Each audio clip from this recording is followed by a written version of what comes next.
जिस जिंदगी को हम जीते हैं वो बस 70, 80, 90 या 100 साल का होता है। तो उसके बाद हमारी आत्मा कहाँ रहती है, कहाँ जाती है? मत्ती 25 में परलोक के राज्य के बारे में बहुत अच्छी तरह से लिखा गया है कि इसके पीछे का कारण क्या है, और उसे भी मत्ती ने एक दृष्टांत के रूप में कहा है। वेलकम टू दृष्टांत और रहस्य।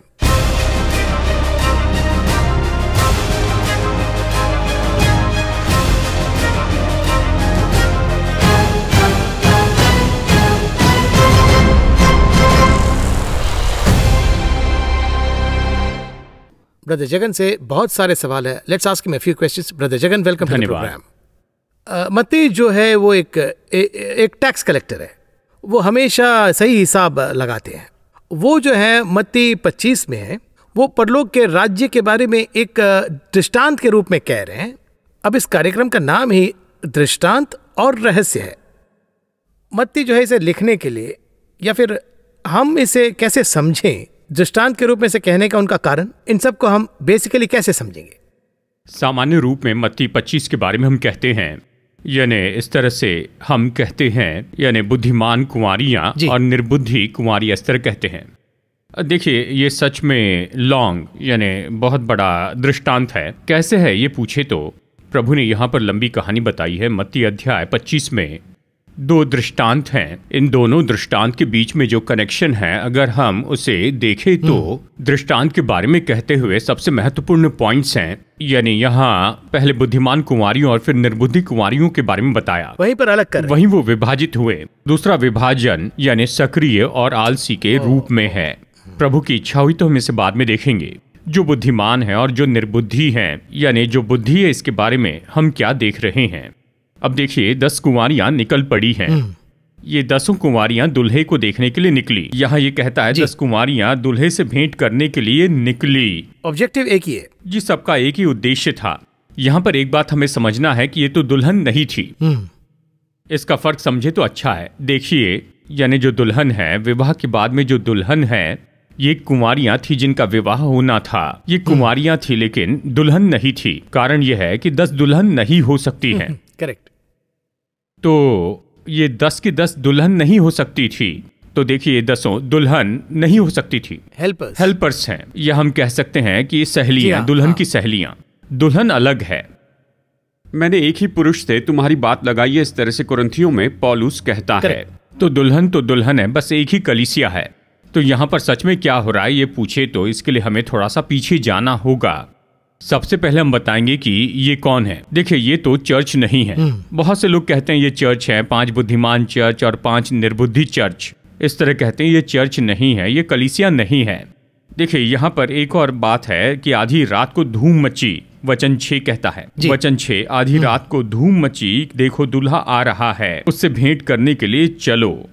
आधी रात को ये शब्द हल्के रूप में नहीं ले सकते हैं, क्योंकि जब हम बाइबल का अच्छे से अध्ययन करते हैं, इसे विवरण के साथ पढ़े तो शुरू की बात समझेंगे। हर एक शब्द के पीछे में बहुत ही महत्वपूर्ण हिंट प्रभु ने दी है। रहस्य बताए हैं।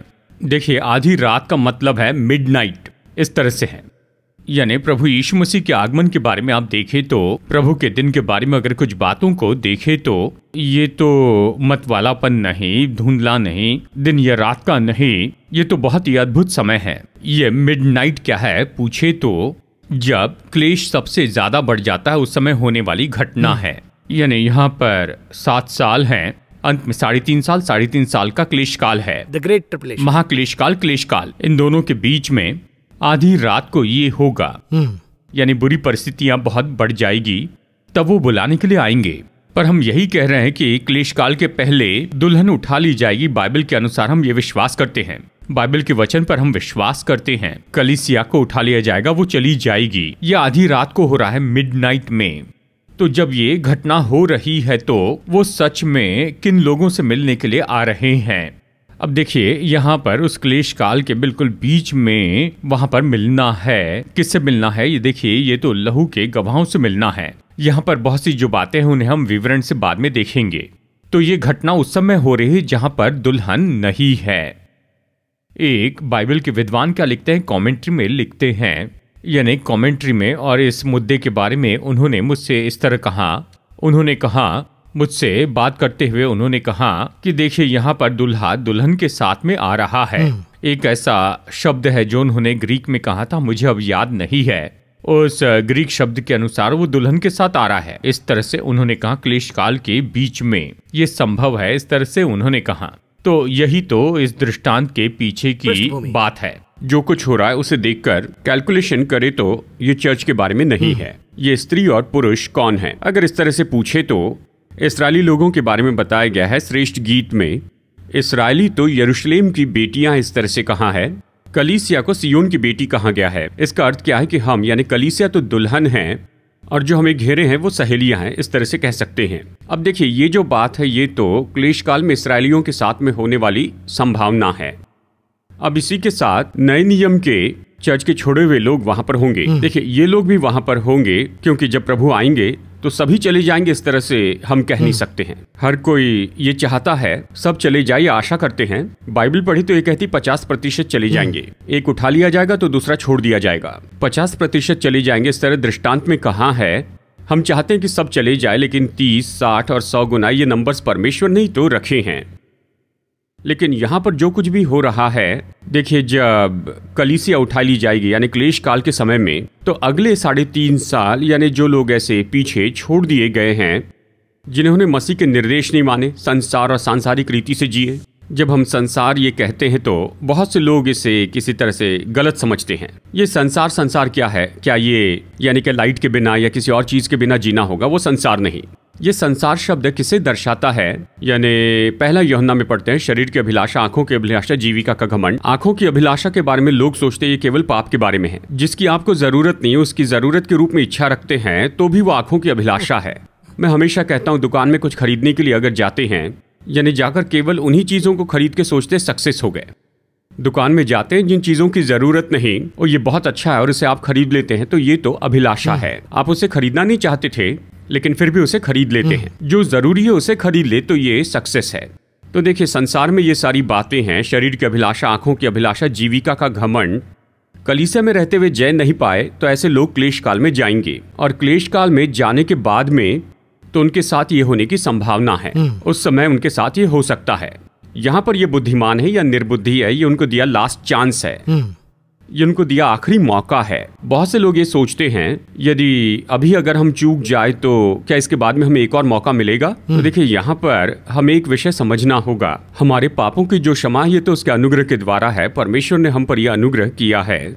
दूसरी बात, अब हमारे हाथों में बाइबल है, पवित्र आत्मा भी है, कलीसिया भी है, प्रभु के दास है। देखिए इतने लोग हैं और फिर भी अगर हम प्रभु में बने नहीं रह सकते हैं, रैप्चर के बाद में जब कलीसिया उठा ली जाएगी तो ये सब नहीं होंगे, प्रभु के दास नहीं होंगे, वचन उस समय नहीं होंगे। यानी ऐसा समय होगा जब वचन नहीं होगा। यीशु ने कहा मैं उसके काम दिन ही दिन में करना अवश्य है। वो रात आने वाली जिसमें कोई काम नहीं कर सकता।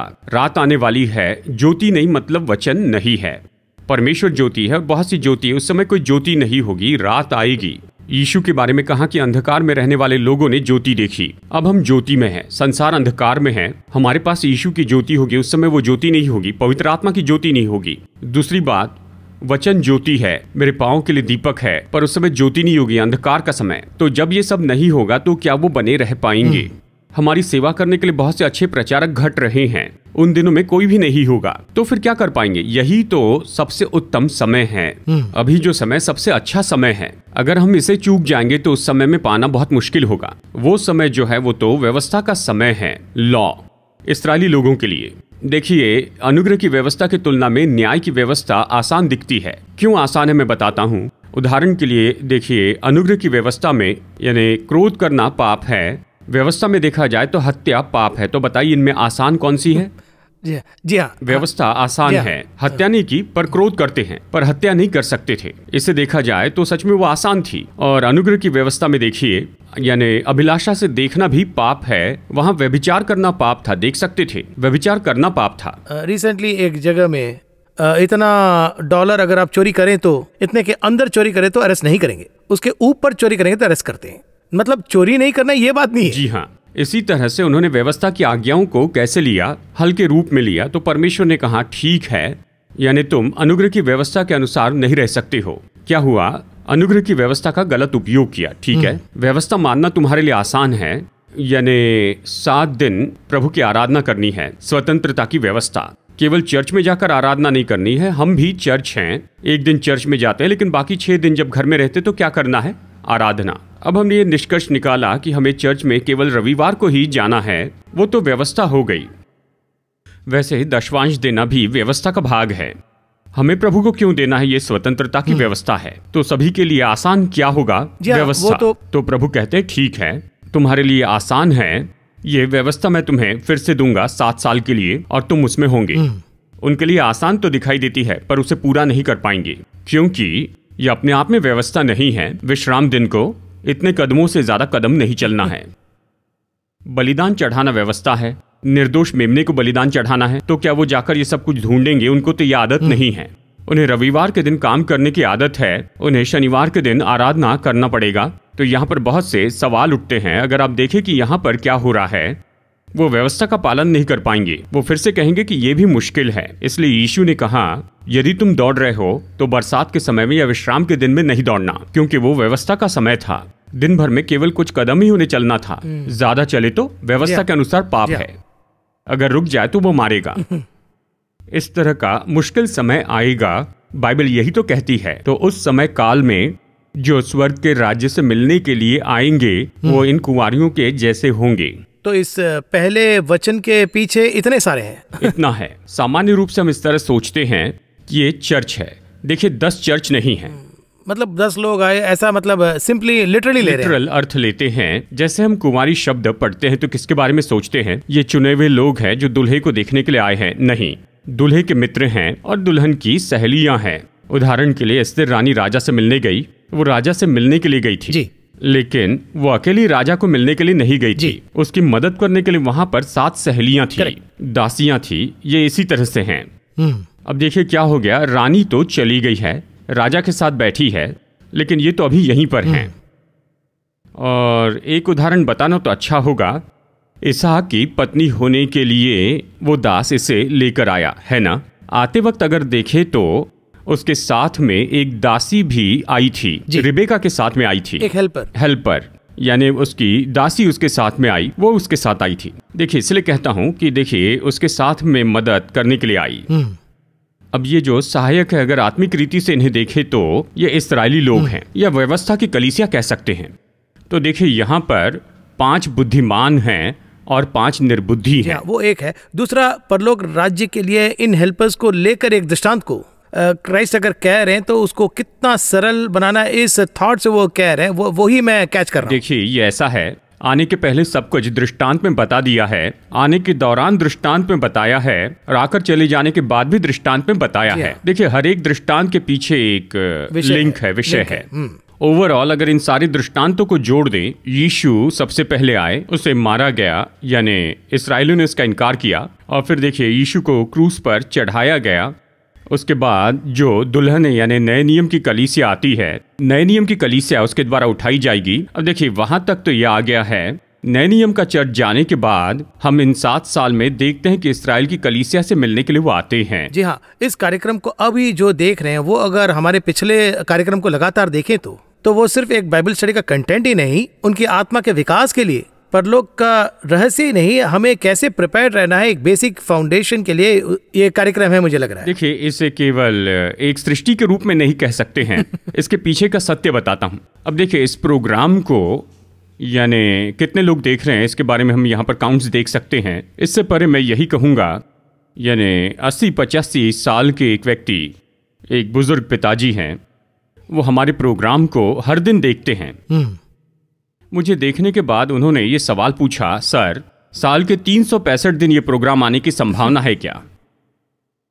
उन्होंने कहा कि इस प्रोग्राम को छोड़कर, यानी इस प्रोग्राम को छोड़कर बाकी मैं और कुछ नहीं देखता हूं। देखिए एक समय में मैं ऐसे सोचता था, जब मैं शुरू में सेवकाई में आया तो सोच रहा था ये वचन कोई नहीं समझ पाएगा। एक बार मेरे एक मित्र ने कहा इन संदेशों की सीडी बनाते हैं, तो जानते मैंने क्या कहा? मैंने यही कहा कि ये संदेश किसी को समझ में नहीं आएगा, इन संदेशों की सीडी कैसे बनाएंगे? देखिए उन्होंने ये शुरू किया था, हम बनाते हैं, चलो जिन तक जाएगा जाएगा। लेकिन आज देखिए यहाँ शूटिंग पर आने के पहले मैं एक भाई से बात कर रहा था, तो बात करते समय उन्होंने कहा, भैया छोटे छोटे बच्चे भी इस प्रोग्राम को अच्छे से समझ पा रहे हैं। मैंने बस यही कहा कि बड़े लोग भी इसे समझ रहे हैं। अब देखिए, इतने लोगों तक पहुंचना ये तो केवल परमेश्वर का अनुग्रह है। एग्जैक्टली।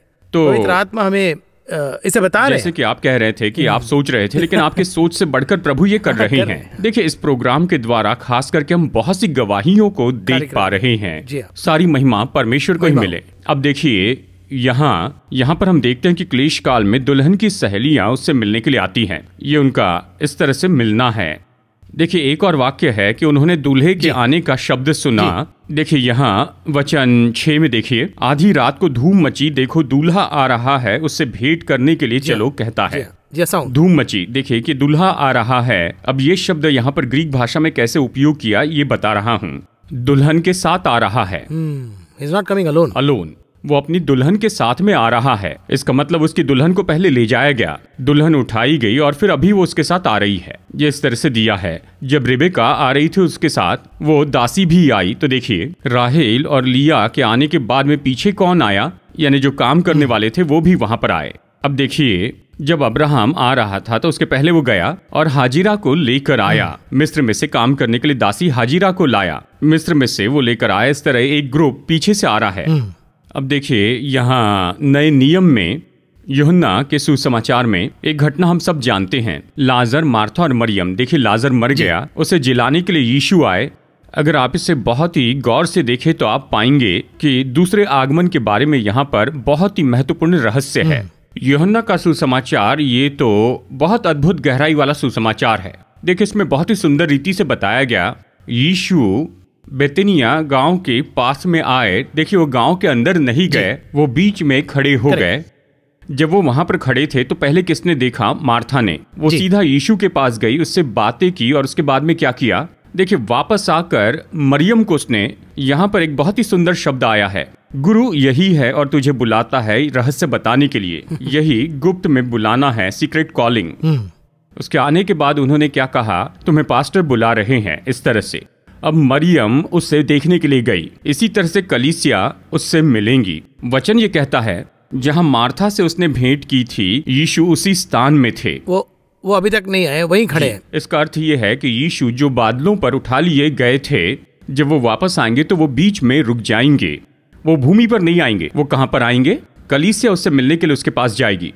जब वो चले जाएंगे, कलीसिया जाएंगी, उसके बाद वो गांव में नहीं गए, जहां पर लाजर था वहां पर गए। यीशु लाजर को जिलाने के लिए गए। इसलिए वचन कहता है कि जो मसीह में मरे हुए वे पहले जी उठेंगे और उसके बाद हम जो जीवित और बचे हैं हम उठाए जाएंगे। मरियम उससे मिलने के लिए गई। देखिए, ये एक ऐसा ग्रुप है, अगर इसके बीच में देखे तो कुछ भी न समझने वाला एक ग्रुप है जो मरियम के पीछे गया। वो लोग क्या सोच के दौड़ रहे हैं? मरियम कब्र के पास फिर से रोने के लिए जा रही है, इसीलिए वो गए। जी हाँ, उनका थिंकिंग उस लेवल की। अब वो किसके पीछे जा रहे थे? मरियम के पीछे। करेक्ट। मरियम के पीछे चले गए तो यीशु के पास पहुंचे। तो ये लोग भी गए। एक ग्रुप मरियम के जैसे है, एक ग्रुप मार्था जैसे है, पीछे चलने वाला एक ग्रुप। इसी तरह से मरे हुए जी उठेंगे, वो एक ग्रुप है। उसके बाद में देखेंगे अंत में एक ग्रुप जाकर ज्वाइन होता है, वो तो यही है। पीछे आने वाला एक और ग्रुप है, लेकिन उनके लिए दिए गए कुछ क्राइटेरिया बहुत महत्वपूर्ण हैं। उन्होंने इसे पढ़ा भी होगा। ये सब है, वो हाथ थामे थे। दिए मतलब वो अंधकार में से जा रहे थे, यानी दिन के समय में नहीं गए। हम ही हैं जो दिन में जाते हैं। प्रभु का जो आगमन है बहुत ही सुंदर है। हम तो दिन में हैं और जैसे रात को चोर आता है वैसे वो आएंगे। सही है ना?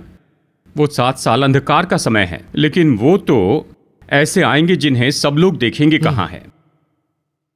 वो तो दिन के समय में आएंगे। अब ये दिन के समय का अर्थ है पवित्र आत्मा का अभिषेक, दिन का समय। ऐसे समय में वही तो हम सबसे मिलने के लिए आएंगे, हमसे रात के चोर के जैसे। लेकिन अगर आप उस अंधकार के समय को देखें तो वो कैसे आने वाले हैं? हर एक आंखें देखेंगी, वो दुल्हन के साथ आएंगे। देखिए, हमारे परमेश्वर दिन वालों के लिए रात में आते हैं और रात में रहने वालों के लिए दिन में आते हैं। आगे कहूँ तो हमें जिस हद तक उम्मीद करना चाहिए, या फिर जिस हद तक हमें धोखा नहीं खाना है, अलर्ट रहना है। हम अगर कहें कि वो नहीं आएंगे तो वो बहुत बड़ा रिस्क है। जो दिन में रहते हैं उनके लिए भी ये बहुत मुश्किल है। रात में आएंगे। Sometimes I'll come like a thief, ऐसा कह रहे हैं। जी हाँ। और इसलिए हर सेकंड में हमें तैयार रहना है। So which means उनका एक्सपेक्टेशन ये है कि हमें हमेशा तैयार रहना चाहिए, तैयार रहना है ना। अब वो तो रात में रह रहे थे, इसका क्या अर्थ है, वो तो 7 साल के क्लेश काल में रह रहे होंगे। अब ये दीपक लिए हुए हैं और वो भी दीपक लिए हुए हैं। अब ये 2 तरह के लोग हैं, ये चिन्ह के रूप में हैं। देखिए, मैं जो सोचता हूँ ये बात सही है, इस पर मैं कोई विवाद करना नहीं चाहूंगा। इसे पढ़ने के बाद मैं क्या समझ पाया अगर पूछे तो, जो व्यवस्था का समय काल था उस समय 5 प्रकार की सेवकाई थी। व्यवस्था के शुरू से लेकर उसके अंत तक 5 प्रकार की सेवकाई थी पुराने नियम में। ये 5 सेवकाई क्या थी पूछे तो, एक तो पहले याजक की सेवकाई, जब याजक फेल हो गए तो फिर न्यायी आ गए, यानी याजक का समय काल एली के समय खत्म हुआ, उसके बाद न्यायी आए, शिमशोन, यिप्ता, बाराक, इस तरह जी, डेबोरा। फिर एक समय में ये न्यायी असफल हो गए। जब ये असफल हो गए तो परमेश्वर ने क्या किया, राजाओं को लाया। राजा के द्वारा वो काम करते रहे, दाऊद, सुलेमान, इस तरह काम करते रहे। दाऊद, सुलेमान, रेहब्याम। उसके बाद के समय में राजा जो है वो तो परमेश्वर से दूर चले गए, इस तरह उतरता ही जा रहा है, वो नीचे गिर गए। आखिरी में देखे तो मनश्शे जो कि सबसे बुरा राजा था। अब देखिए, यहाँ राजा की सेवकाई खत्म हो गई, ये सेवा खत्म हो गई। उसके बाद में चौथे नंबर पर भविष्यवक्ता आए। राजा गए, भविष्यवक्ता आए, इसलिए भविष्यवक्ता की किताबें आखिरी में है, प्रॉफिट्स चौथा हो गया। अब ये भविष्यवक्ता भी कुछ समय के बाद में उससे दूर होने लगे। फिर डार्क एज आ गया। फिर यीशु मसीह आ गए। ये पुत्र की सेवकाई, इस तरह 5 सेवकाई है। इन 5 सेवकाई में यहाँ बुद्धिमान भी हैं, निर्बुद्धि भी हैं। पुराने नियम में बहुत ही स्पष्ट है, और ये जो नया नियम है ये तो क्लेश काल तक होगा। इसमें 5 तरह के बुद्धिमान लोग हैं। अब आप नए नियम को देखिए, यहाँ 5 प्रकार की सेवकाई है। इनफैक्ट हमने तो इसमें कार्यक्रम भी बनाया। जी हाँ, कलीसिया 5 प्रकार की सेवकाई। तो 5 तरह की सेवकाई नए नियम में भी है, पुराने नियम में भी है। उनमें भी बुद्धिमान लोग हैं और निर्बुद्धि लोग भी हैं। आपका इशारा मैं समझ गया। ओल्ड टेस्टमेंट में 5, न्यू टेस्टमेंट में 5। वो जो 10 कन्याएं हैं वो इन्हें ही दर्शाता, यही कहना चाहते हैं ना। दुल्हन कलीसिया को तैयार करना है। ये सेवक कौन है? चर्च को तैयार करना है, दुल्हे के सामने ले जाना है। अब बुद्धिमान कौन है और निर्बुद्धि कौन है, यही तो सवाल है। बुद्धिमान कौन है और निर्बुद्धि कौन है, इसके लिए यहाँ पर एक क्राइटेरिया रखा गया है। कौन सा क्राइटेरिया रखा है? देखिए, उन सबके पास में दीपक है, सब कोई प्रिपेयर्ड है, सब तैयार है। आज कौन सा चर्च कहेगा कि हम मसीह के आगमन के लिए तैयार नहीं हैं? अब देखिए, जो तैयार नहीं है वे भी कहते हैं कि हम तैयार हैं। जो तैयार हैं वे भय में रहेंगे, यानी पता नहीं क्या है, हम जा पाएंगे या नहीं। देखिए, मैंने 2 तरह के लड़कों को देखा है। एक तो 95-96 मार्क लेने पर भी वो रोते रहते हैं। 4 मार्क चले गए, 3 मार्क चले गए, वो इस तरह से रोते हैं। पता है, फेल होने वाले पर खुशी से आते हैं, हाँ, कोई चिंता नहीं, चला गया, अगली बार कोशिश करेंगे, कॉन्फिडेंट होते हैं। इसी तरह से यहाँ कुछ लोगों को देखे तो फेल होने वाले भी कॉन्फिडेंट होते हैं। जब हमसे बात करते हैं तो स्पष्ट रहता है। जब वो बात करते हैं तो आप सोचने लग जाएंगे, अब मैं इनको क्या बता सकता हूँ, ये तो बहुत ही भयानक दिखते हैं। इस तरह आपकी बातों को सुनकर मुझे मेरी जिंदगी का एक किस्सा याद आ गया। मेरे 12th रिजल्ट के समय मैं बस इसी उम्मीद से गया था कि बस पास हो जाऊं। तो वहाँ एक बंदा रो रहा था, तो पूछा कि क्यों रो रहे हैं, फेल हो गए क्या? बोले 96 ही मिले, ऐसा कहकर। तो मतलब वाकई में ये हुआ है। इसी तरह से होगा। देखिए, आज एक ग्रुप है जो कॉन्फिडेंट है, मैं यीशु से मिलूंगा, मैं जाऊंगा, कहते हैं। लेकिन क्राइटेरिया के हिसाब से देखे तो दीपक है, वो तैयार भी हैं, उनका गोल भी सही है, वो किसकी अपेक्षा कर रहे हैं, ये सारी बातें तो बिल्कुल सच्ची हैं। लेकिन जब वो तुरही फूकी जाएंगी तब वो कैसे व्यक्ति हम ये जान पाएंगे। ये सावधानी है, कॉशन। देखिए, ये मैं सोचता हूँ, देखिए, ये एक भाग है हमारी सेवकाई, मीडिया में टीवी की सेवकाई, मसीह के आगमन के बारे में बताते रहना, ये एक पार्ट है। इस पार्ट के द्वारा प्रभु आ रहे हैं, इस तरह से हम सुनाते हैं। देखिए, सुंदर रीति से बताया है, उससे भेंट करने को चलो। देखिए, वचन 6 में है। अब देखिए, ये तो बुलाया गया है केवल हमें ही नहीं, पूरे संसार में, लेकिन उसमें हमें एक छोटा सा भाग दिया गया है। जब वो शब्द होगा तभी सत्य में हम जानेंगे कि कौन सच में तैयार है और कौन सच में तैयार नहीं है। उस समय हम देखेंगे सभी के पास दीपक है। दीपक का मतलब देखिए, एक भाग में, यानी चर्च है, वचन है, सब कुछ बोलते हैं, यानी इतने लोग संदेश देते हैं, लेकिन कितने लोग आत्मा में है, यही तो सवाल है। अभिषेक है क्या? जो तेल है ये अभिषेक को दर्शाता है। अभिषेक के साथ कितने लोग बोलते हैं, कितने लोग अभिषेक को छोड़कर चले गए, कितने लोग खुद को सुधारे बिना ही, यानी कितने लोग ये कहते हैं कि हम तो मसीह से मिलने के लिए तैयार हैं, पर वो खुद में सुधार नहीं लाते। कुछ लोगों में यीशु के बारे में भय है पर तैयार नहीं है। हाँ, हम जानते हैं, प्रोग्राम में देखा कि प्रभु आ रहे हैं, ये सब जानते हैं। अगले ही पल पूछते इस एरिया में 1 एकड़ जमीन का दाम क्या है। एक भाई ने मुझसे पूछा, चर्च में 1.5 घंटा उन्होंने प्रचार किया और संदेश में क्या बताया। देखिए, मैं तो निराश हो गया था। यानी उन्होंने कहा, यानी पास्टर जी, प्रभु का आगमन तो निश्चय ही कंफर्म है, बस मेरी एक ही इच्छा है पास्टर जी। वो क्या है? प्रभु के आगमन के पहले मुझे इनोवा खरीदनी है। वो अपने लेवल में क्लियर है। क्लियर है। मैं उनसे पूछा कि आप वहां पर इनोवा के साथ में जाएंगे? देखिए, पता है, सब कुछ पता है, लेकिन तेल नहीं है, अभिषेक नहीं है, चला गया है। फंडामेंटली मिस कर रहे हैं। जी हाँ, देखिए, इस तरह से आज तेल नहीं है, अभिषेक नहीं है, बिना अभिषेक के हैं। प्रभु के बारे में चाहे कितना भी ज्ञान हो, आत्मा कलीसिया से क्या कहता है, जिनके कान हो वो सुन ले। इसका मतलब ये नहीं कि कान नहीं है लेकिन सुनने वाले नहीं। तैयारी के बारे में देखिए, जानते मसीह से मिलने के लिए तैयार नहीं। दीपक नहीं है क्या? है, लेकिन उसमें तेल नहीं। आज यही तो समस्या है। यदि नहीं है तो हम उसे ढूंढ सकते हैं ना। सब एक ही तरह से, सबकी एक ही मनोदशा है कि वो जाएंगे सोचते हैं। यहां पर गौर करने के लिए सबसे महत्वपूर्ण बात है, 1 कुरिन्थियों 11:31 में पौलुस कहता है, यदि हम अपने आप को जांचते तो दंड न पाते। मसीहत में सबसे बुरा समय देखे तो मैं कहूंगा वो तो यही समय है। दूसरों पर दोष लगाना कि वो नहीं जाएंगे, वो इसे नहीं कर पाएंगे, उनकी तो ये कमजोरी है, उनके ये काम हैं। बहुत से लोग ऐसी बातों का वीडियो बनाने में ही लगे हुए हैं, पर खुद को परखने वाले लोग तो बहुत ही कम हैं। अगर वो खुद को जांचते, दूसरों के बारे में कहते हुए समय बर्बाद न करते, प्रभु की उपस्थिति में बैठे खुद को जांचे, तभी तो आप स्वर्ग में जाएंगे। कल वो आए या ना आए, क्या आपको नहीं जाना है? बेटे को देखिए, घर में कहते हैं, तुम फेल क्यों हुए? केवल मैं नहीं, वह पूरी क्लास फेल हो गई। ये क्यों फेल हो गया? इसके लिए वो कारण नहीं है, ये फेल हो गया है। देखिए, यही तो है जस्टिफिकेशन। ये सही नहीं है, वो सही नहीं, मैं भी सही नहीं। परमेश्वर ने कहा बाकी की परवाह नहीं, एक धर्मी नूह था ना, बस वही काफी है। सदोम बुरा है, उसमें एक धर्मी लूत है, वही बनिए। तो सवाल यह है कि आपके हाथ में लैंप है, लेकिन ऑयल है क्या? तेल है क्या? इस तरह पवित्र आत्मा है क्या? क्या आप में वो अभिषेक है? शिमशोन के ऊपर अभिषेक आया, पर जाते समय पता नहीं चला। यही समस्या है। तो ये 5 और ये 5, इसे हमने क्लियरली देखा। इसमें कितनी तैयार रहना है ये भी हमने देखा। एक और मुख्य चीज जो हमने देखा है कि सभी प्रिपेयर्ड हैं, पर प्रिपेयर्डनेस के अंदर एक प्रिपेयर्डनेस है जी। तो सभी जो देखने के लिए हम सब एक है। जैसा मैंने कहा बिगिनिंग में, प्रोग्राम शुरू करते समय 80, 90 या 100 साल हो, हम इसके बाद कहाँ ऐसा एक प्रिपेयर्डनेस है ना, अपेक्षा होती है, एक उम्मीद है। हाँ, लेकिन क्लियर है ना? क्या वो जाएंगे? हाँ। यही तो है।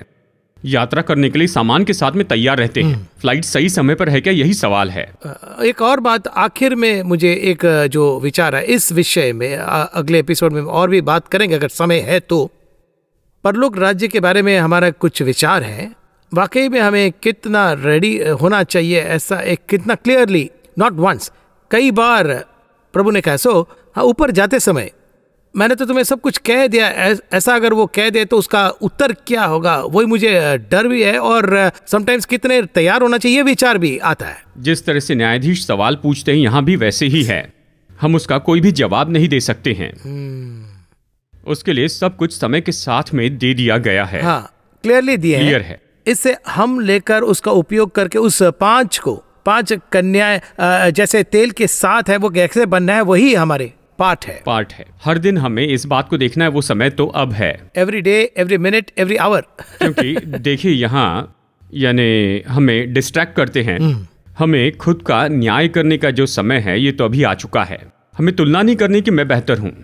यीशु ने कहा कि हमें उसके साथ तुलना करनी है। मैं पवित्र हूं, इसलिए तुम भी पवित्र बनो। तो मेरे लिए तैयार होने का समय आ चुका है, पर हम ऐसी जगह पर हैं जहां हम तैयार हैं या नहीं, ये हमें खुद जांचना होगा। जी हाँ, बहुत बहुत शुक्रिया ब्रदर जगन। इस कार्यक्रम को जब मैं सोचता हूँ और भी खोद निकालने का मन करता है। प्रभु चाहे तो अगले कार्यक्रम में हम और डिटेल में देखेंगे। इसके अगले जो दृष्टांत है वो भी बहुत इंटरेस्टिंग है। सो इस तरह के कई कार्यक्रम करने के लिए प्रभु ने कृपा की है। इस कार्यक्रम में आपको आने के लिए बहुत बहुत धन्यवाद। अगले कार्यक्रम में इसका अगला भाग हम देखेंगे। धन्यवाद, नमस्कार। धन्यवाद। दृष्टांत और रहस्य इस कार्यक्रम को देखने के लिए धन्यवाद। इस कार्यक्रम के माध्यम से प्रभु के राज्य के रहस्य को आप जाने होंगे, यह हमारा विश्वास है। इस कार्यक्रम को बहुत से लोगों के साथ साझा करें